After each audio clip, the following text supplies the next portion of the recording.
The British royal family has long shared a deep and historic connection with Australia. From royal tours to diplomatic visits, members of the monarchy have played symbolic roles in strengthening ties between the United Kingdom and Commonwealth nations. But today, a surprising development has captured global attention.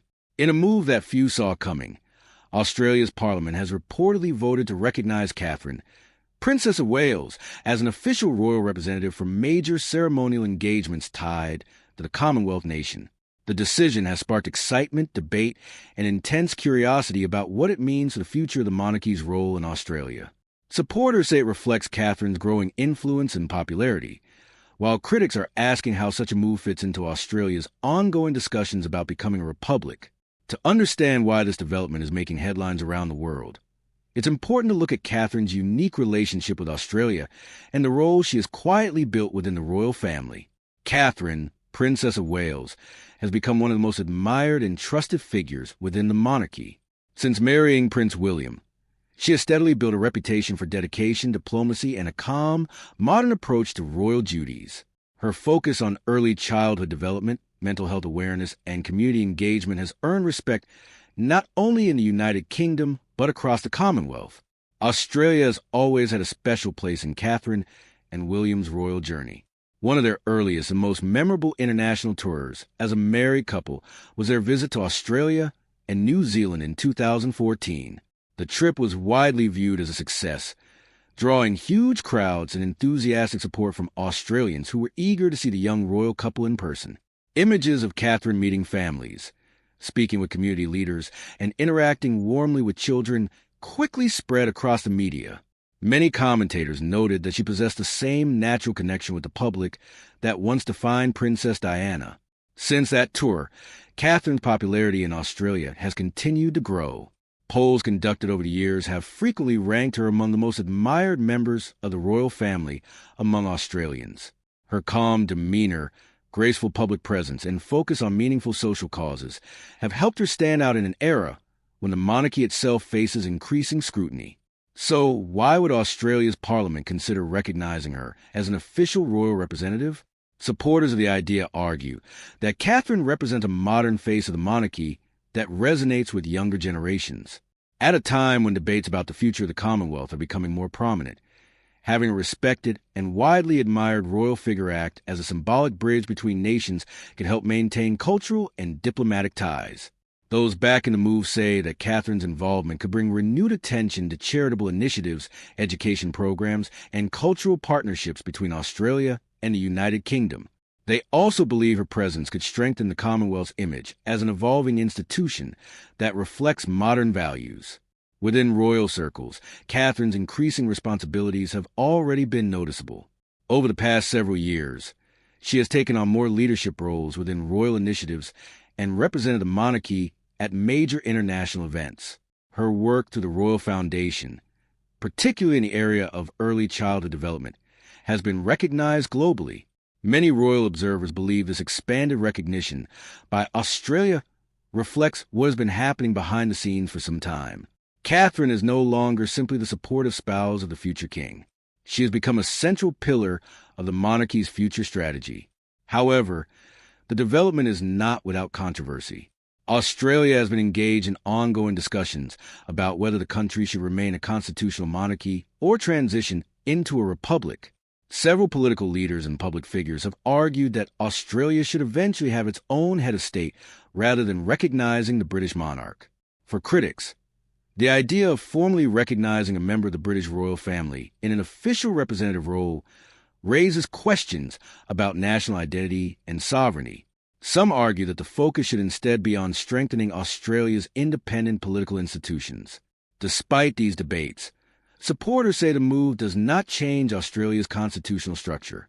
Instead, it simply acknowledges Catherine's potential role in representing the monarchy during ceremonial events, cultural exchanges, and charitable initiatives linked to the Commonwealth. In many ways, the discussion reflects a broader shift happening within the monarchy itself. The royal family has been adapting to a rapidly changing world, balancing tradition with modernization. King Charles III has emphasized the importance of maintaining strong Commonwealth relationships while allowing each nation to determine its own future. Prince William and Catherine are widely seen as central figures in that evolution. Their approach to royal duty emphasizes relatability, social impact, and global engagement rather than rigid formality. For Catherine in particular, the recognition would mark another major milestone in her journey from university student to one of the most influential women in the royal family. Over the years, she has transformed public expectations of what a modern royal can be. Rather than focusing solely on ceremonial appearances, she has built initiatives designed to create long-term social change. Her early childhood campaign has brought together scientists, educators, and policymakers to explore how the earliest years of life shape future well-being. This approach has resonated strongly with audiences across the Commonwealth, including in Australia, where issues related to education, mental health, and community support remain central to national conversations.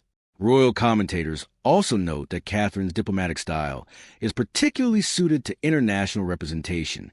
She combines warmth and approachability with careful professionalism, allowing her to connect with people from diverse backgrounds. If the recognition leads to future visits or initiatives tied specifically to Australia, it could open a new chapter in the relationship between the royal family and the country. Large royal tours once played a major role in maintaining ties between the monarchy and Commonwealth nations. In recent decades, however, the frequency and scale of those visits have evolved. Modern audiences tend to respond more strongly to authentic engagement with social causes rather than purely ceremonial events. Catherine's focus on community programs, mental health awareness, and early childhood education could provide a framework for future collaborations between the royal family and Australian organizations. Of course, much will depend on how the proposal develops and how both governments and the royal household choose to interpret it. Royal roles within Commonwealth nations often rely on careful diplomacy and mutual agreement. For now, the announcement has sparked widespread discussion across social media and international news outlets. Supporters are celebrating what they see as recognition of Catherine's dedication and influence.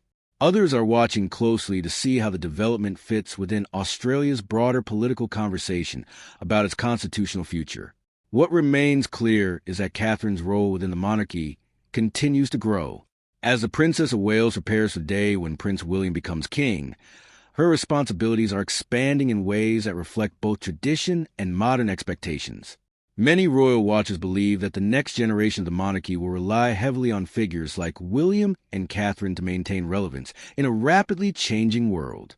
Their ability to connect with younger audiences, address global social issues, and represent the monarchy with authenticity may ultimately shape how the institution evolves in the decades ahead.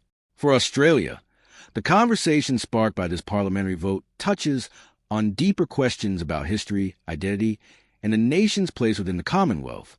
For Catherine, it represents another moment in a journey that has seen her rise from a relatively private life into one of the most visible and respected positions in the global public eye. And as this story continues to unfold, many will be watching closely to see whether this surprising development leads to a new era of royal engagement between Australia and the Princess of Wales. One thing is certain: Catherine's influence within the royal family and across the Commonwealth is stronger than ever, and today's headline may be just the beginning of a much larger story. If you enjoyed this update and want to stay informed on the latest royal developments, make sure to like the video, subscribe to the channel, and turn on notifications so you never miss the next royal story.